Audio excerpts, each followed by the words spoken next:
The ability to automate your work and make it look pretty and seamless and smooth, and not only that, but give your users power to make changes. That's really important, and that's what this is all about. So we've had workflows in JMP since JMP 17, and that's a great way to hit record and capture all of the point-and-click work that you're doing. And that's not really what we're talking about today. We're going to talk about taking a workflow that you saved out and converting it into a script. And there's a couple of reasons you might want to do that. First of all, it looks smoother and more polished. It's easier to work with, and then you have more flexibility. There's more that you can do. So we're going to show you how to take a script that you generated from a workflow, customize it for a new user, and we're not really going to be doing a whole lot of JSL. We'll be covering some syntax, really just the basics. Our goal here is to have enough to just modify and understand those scripts that you get from a workflow, make them generalizable, make them a little bit more flexible. Okay, so let's get into a case study.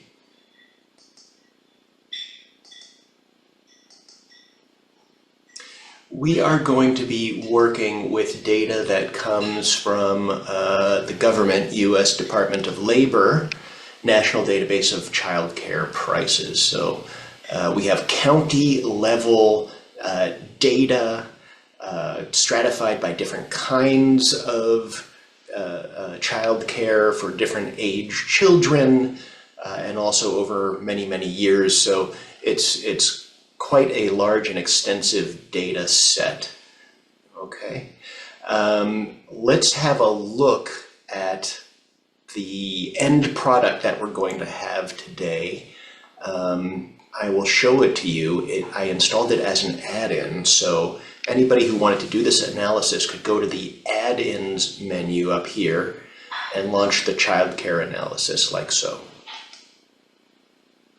Okay, so I am being prompted to look for a data file, so let's do that. I'm going to find an Excel data file. I have two versions of the data, one from 2017 and one from 2018. Let's do the 2017 one for now. I'll click open. And JMP's going to take a minute to import that data, do some data cleaning. User doesn't have to see any of it, right? That's a nice thing about a script rather than a workflow. Okay, so we have some output. We have a map in the background, and I'll talk about that map in just a minute or so. But we've also been prompted for some user input. We're being asked to find a price column to work with, and I have 6 different ones that I can use. Let's choose, I don't know, maybe family child care for infants. We'll place it there. And after making that choice, I get 2 more reports popping up using that variable that I chose. Okay, so let's talk about the 3 reports that we created. Here's a nice map with that county level data colored darker blue for more expensive childcare. Note that we have a column switcher, and a column switcher is really, really powerful. And the reason I'm mentioning it here is, you can do a fair amount of work to let your users choose a column and do that in script. But even easier than that is to add this into your reports. Add a column switcher, and then at runtime, your users can make their choices and look at what they want to make that choice for themselves. And it doesn't really take any extra coding for you. Okay, so we have a column switcher that lets us cycle through the different kinds of childcare and see their prices. We also have a data filter, which is another way to give your users some control over what they're looking at, right? Year 2015, 2016, 2017, you can see that there's missing information for different states and different years. Okay, that shows up here. Interesting outlier may be catching your eye. What is this? It's Teton County in Wyoming. That's where Jackson Hole is. there's a lot of billionaires live there, so they can afford really high quality, expensive childcare. So I think that's what's going on there. All right.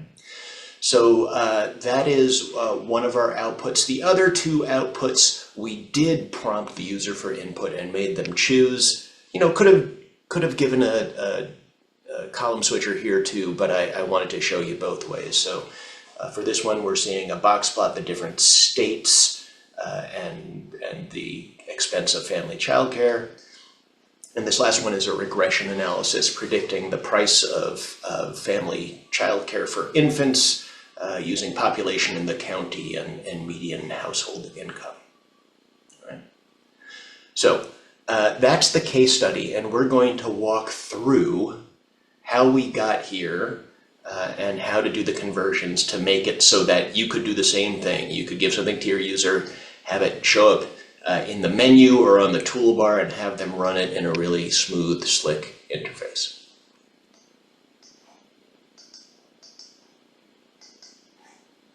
Okay, so I have a general 5-step strategy that we are going to follow whenever we want to convert a workflow into a script. The first thing is to point and click your way through the workflow like usual. We're certainly not doing that today. We'll start with the workflow I've already created. And then you're just going to simply export it. Save the script associated with that workflow. That's really simple. The place where you have some work to do is in step 3 and 4. We're going to be editing the JSL script. The first step is to generalize it. We want to make it so that it'll work well when you point it at new data, and also when you give it to other users who are in different environments on different computers. The next step is optionally, you can add ways for your user to make choices to have input, and that usually comes in the form of choosing an input file using something called pick file, and or choosing one of the columns to operate on in some way. And we're going to use a tool called column dialog for that today. And then last, we'll show you how to convert that script into an add-in so that you can distribute it easily. And again, it shows up in the menu as a menu item to run directly from the menus or the toolbar. Okay, so let's go to the workflow and see what it looks like. I'm going to open that now. Okay, so this is the workflow that I created and ran to do that analysis. You can see it's moderately complex. It has 18 steps. Let's just go through them one at a time so you can see what's involved. The first is the import, and it's going to take a moment. Again, it's a fairly large file.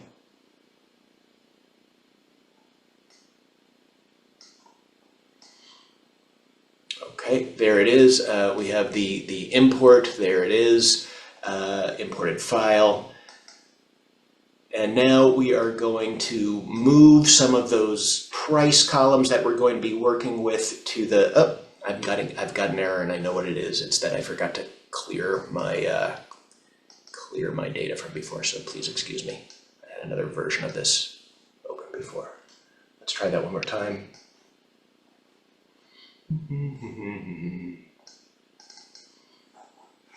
Okay, sorry about that. Import the Excel file. Why don't I turn on the JSL so you can see the JSL behind it.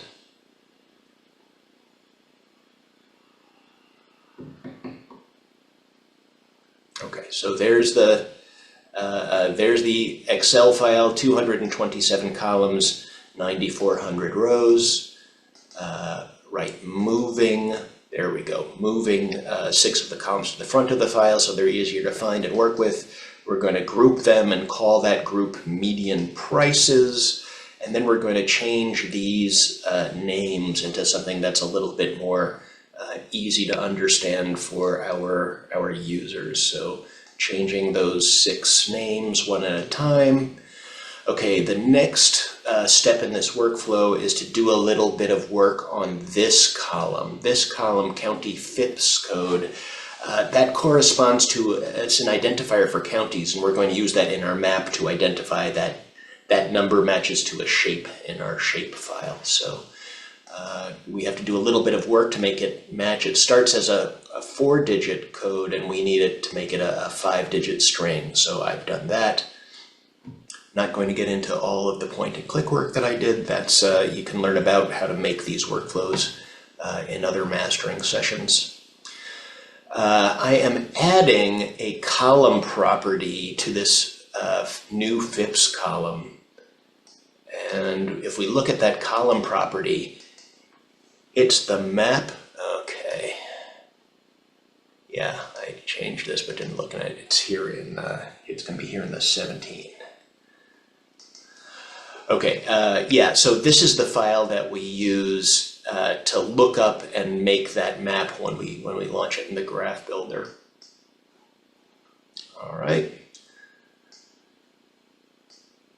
Turn on some labels so that we can see, you know, when we hover over a county, we can see that it's Teton County in Wyoming, and then we'll do the reporting. So here comes the map, the box plots, and the regression model. Note that we didn't have the pop-up to ask users for their input. We're going to add that. For now, when you're building the workflow, the way you want to do it is you just want to choose one variable and do the analysis on one variable. Later on, we're going to add the element where users can make changes and make choices. Okay, so that is the workflow itself. And let's rewind it to the beginning. We've gone through step 1, we've created the workflow. The next step in our 5-step program here is to save out the script, and that's pretty easy. Just go to the red triangle, export, save to a script window. All right, so here is the JSL script associated with that workflow that we were just in. All right. One thing to note is that this looks a little bit different than it used to look in Jump 17. If you've looked at these scripts before, they used to just be fairly simple, but they've been wrapped inside a function. Every workflow is now wrapped inside a function. So this one's called childcare. It's the name of the workflow. It starts there, the function ends there, and then we just call that function here. So if you know a little bit about JSL, you'll know what that means. And if you don't worry, it doesn't really matter. It doesn't really change anything. I just mention it because it looks different than it used to look. Okay, so now we have a script file to work with. We'll just keep it open here. And it's time to start editing the JSL to make that script more generalizable and more flexible.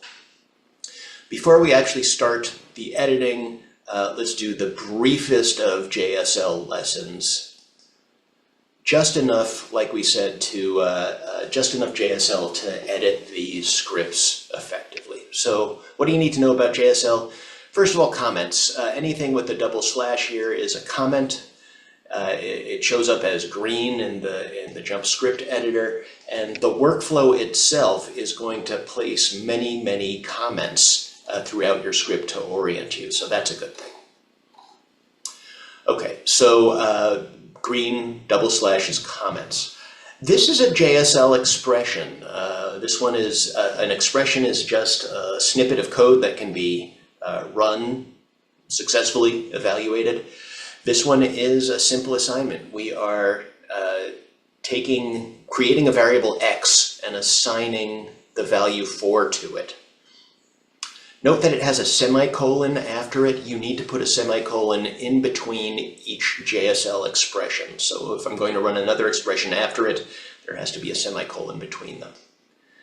So let's run this. I'm just going to select that text and run it.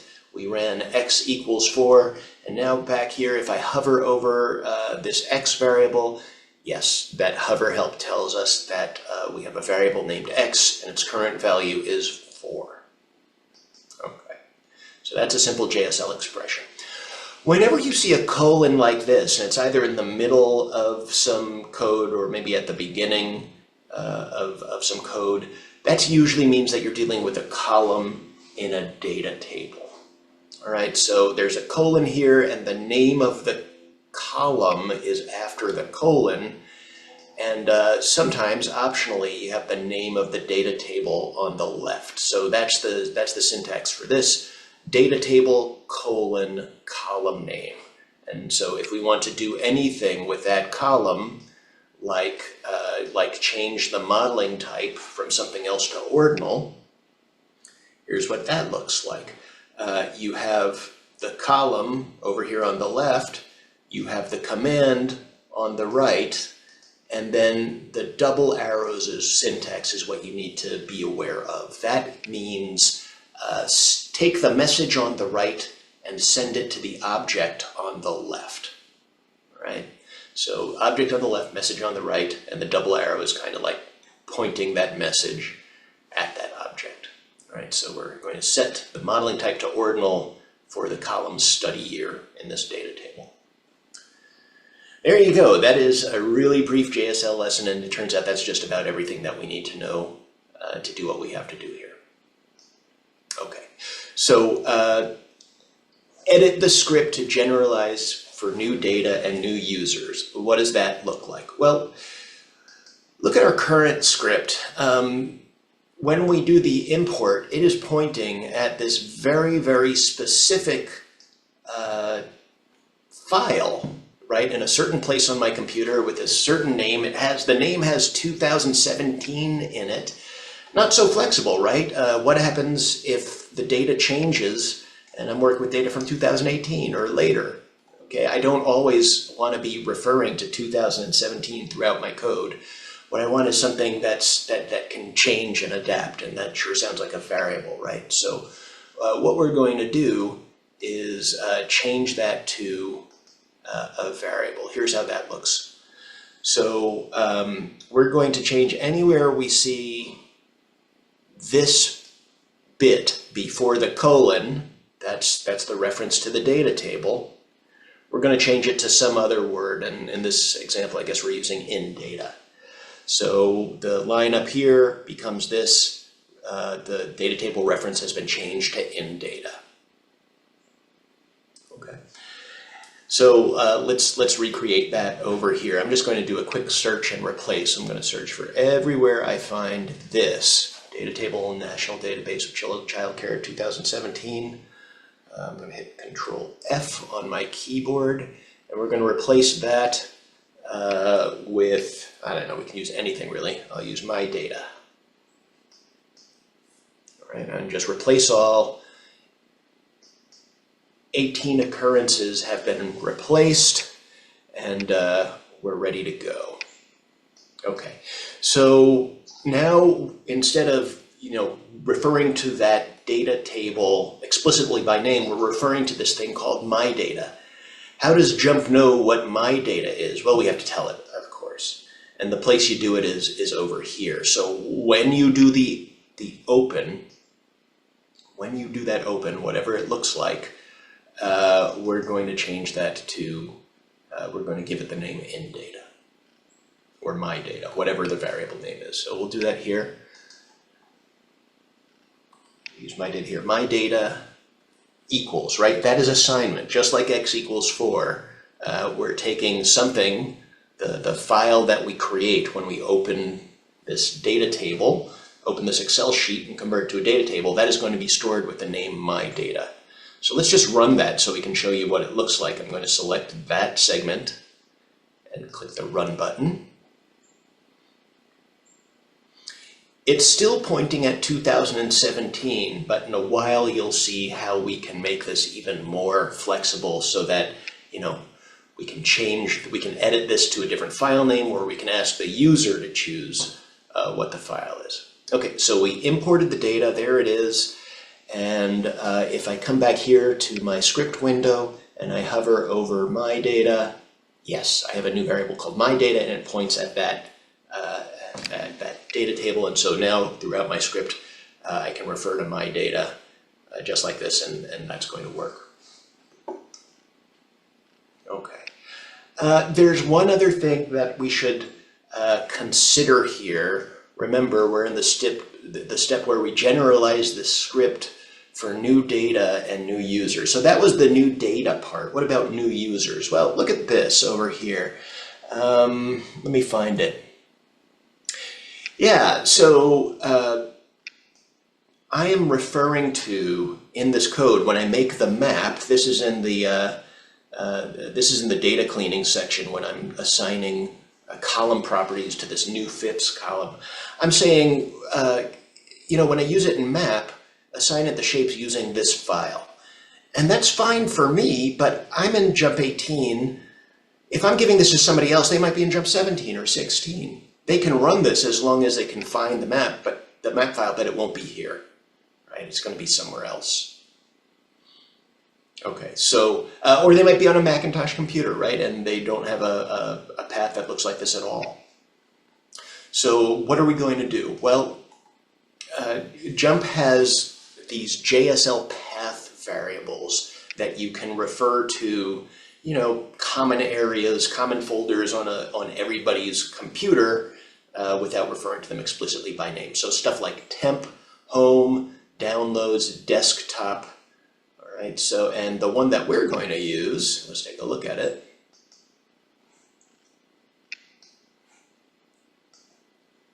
I'll scroll down to where it was. Yeah, we're going to use one of those. It's called add-in home.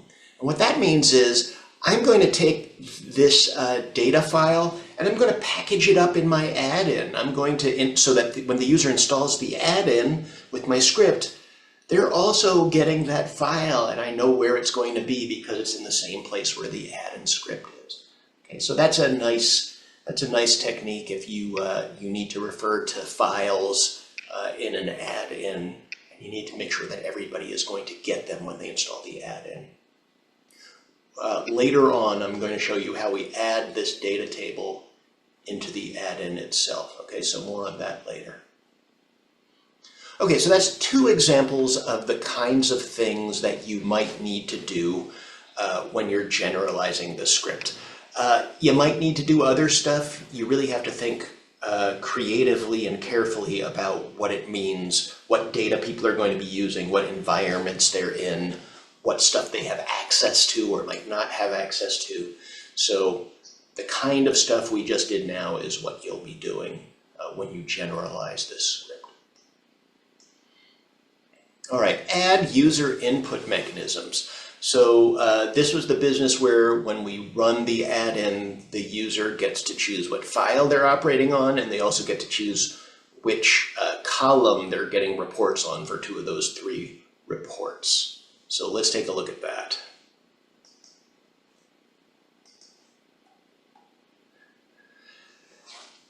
To give the user a choice on what file to use, we're going to use this tool called pick file. Okay, and it can be a little bit more complex than this, but we can use it in this very, very simple way as well. When I run this, we are going to show the user a file chooser. And it's going to, the Windows file chooser if you're in Windows and Mac if you're in Mac. So let's select that and just run it. Here, let me make this a little bit bigger. Okay, so we're going to run this sign. It says cc file path equals pick file. Run. All right, and here it is. Here's my Windows file picker, and we'll choose, let's choose a 2018 file this time. Okay, what happened? It didn't open the file. Well, yeah, pick file doesn't open the file, it just picks a file. The name of the file gets saved here. So we created a variable called cc file path, that's a name I chose. And yes, it's referring to that file, the Excel file, National Database of Child Care Prices 2018 in that folder. In the next step, we'll open it. And by the way, we'll also assign that new name that we're going to talk about whenever we refer to that. We'll call it my data further down in the script. Yeah, so open the file that we just picked in the previous step. If we do that, that's going to open the file, run. Okay. So while this is churning, we can look at this more advanced example. Pick file can take a couple of different arguments. Yeah, there it is. It opened just fine. Okay, so we're not going to go over all of these. This kind of controls what it looks like when you surface that dialog to the user. What do they see? What kind of files? Where does it start in the directory? Just want to note that if you hover over any JSL command, you'll get just a little bit of help right here, context-sensitive help in the hover help. And if you want to learn more detail, you can right-click and choose Help Scripting Index. The scripting index is your friend. It has a lot of detail and examples that you can run and see different ways that you can use this code. Run it here, look at the log. Okay, so get familiar with the scripting index if you're going to be doing a lot of scripting. All right, so that's pick file, and I think it should be obvious the way that that integrates into the full script, but in case it isn't, let's just open this and you can look at it. Yeah, we show the pick file here, we open it and call it my data, and then the rest is just what you saw before. We changed all these names to my data and the analysis runs. All right, so that's the file chooser. What about choosing the column? Okay, so to get user input, you can create really custom windows that pop up. They're called modal windows. That means that the user has to interact with it before they do anything else. And they can be as complicated as you want. They can have lists of things to choose from, radio buttons, check boxes, all kinds of buttons.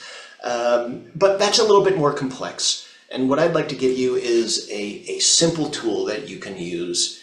If your sole purpose is to show the user a list of columns in the data table and let them pick from that list, I'm going to recommend you use this tool called Column Dialog.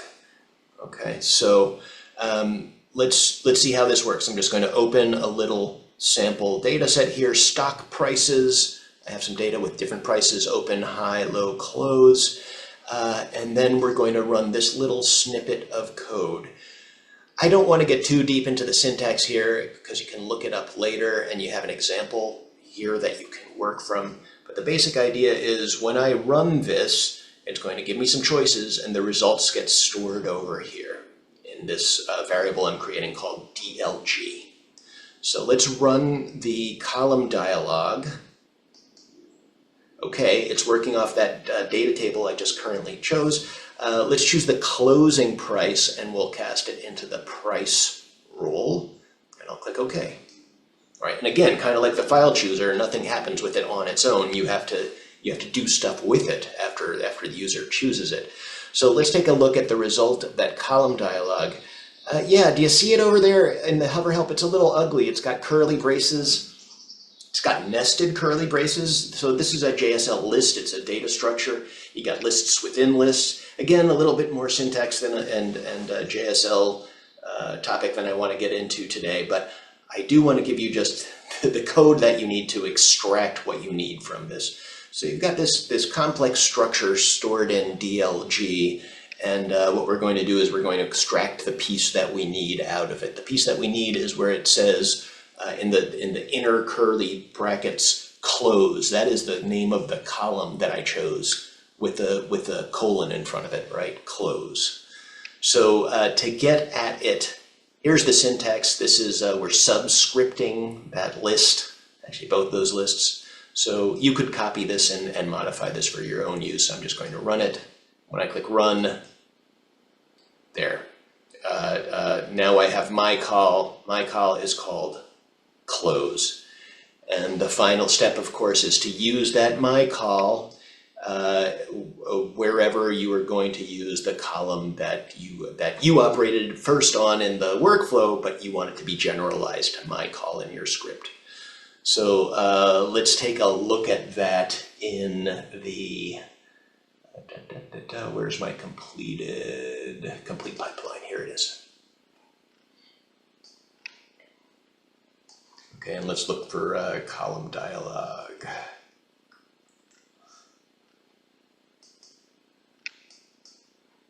Here it is. Right, so we show the dialog, it's DLG, we unload it for my call, And then you're going to see my call being used in this graph builder call. So we can, in this graph builder, well, we've called the graph builder. So it's being used here. Wherever we had the named column that we use in the workflow, we'll replace it with my call, and that will usually work just fine. Do it here in the regression analysis as well. Why is my call? I had to do it down here as well. Right, just replacing the existing columns with this more generalized one. All right, that's it. We have adapted this script. It's everything that we need it to do. The last step in our 5-step plan here is to take that script and save it as an add-in so that I could email it to all of you and you could run this same analysis as long as you have the input files that you need. Okay, so let's go ahead and do that. To create a new add-in, you'll go to File, New, Add-in. And there are lots of things that you could fill in here, but only a couple that you really need to do. So you give your add-in a name. This is what will show up in the menu when you install it. So let's see, I'm going to call this CC Analysis. And you got to give it a unique name, and a suggested format is over here. The whole idea here is that you just want to call it something unique so that if you have a couple of different add-ins, they don't collide and try to install over each other. So I'll call this surecom.jump.jhiller CCA for CC analysis, right? Hardly matters, just something unique. All right, the place where you say what happens with this add-in, what it's able to do, we're going to add either menu items or a toolbar item. I'll add the menu items. It's a command. That command is going to be called childcare analysis. And if you want some hover help to show up when the user hovers over that option in the menu, you just type it here, hover help. Okay, you choose the JSL that needs to be run, and I'm just going to put it in the file that I've saved. It's the complete pipeline. Click open, and then for the last, I'm going to add the mapping files that I want people to have in order to draw the county maps. And so if I add these two files, they're not too big, they're going to get wrapped up into the add-in, and then I can refer to them using that those file paths that we talked about. Okay, so they're in there. We just click save, and I'm going to save it. Let's save it to my desktop so you can see it. It's a new one, ccanalysis.jump add-in, save. And it installed when it saved as well. So let's see if I have two different versions of this childcare analysis. Well, I think I used the same one. At any rate, here it is, ccanalysis.jump add-in. I could give this to all of you, and you'd be able to install it.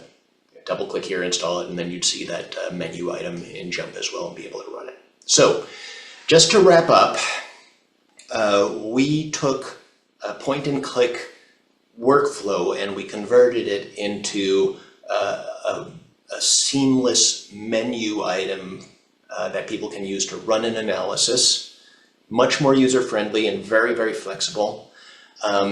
Remember, you can avoid some of the complexity of creating a column chooser and using that complex syntax if you just use a column switcher. Okay, so that gets built into the report even before you do any scripting. And lastly, it is really slick when you create an add-in, and that's a really clean, professional way to distribute your work.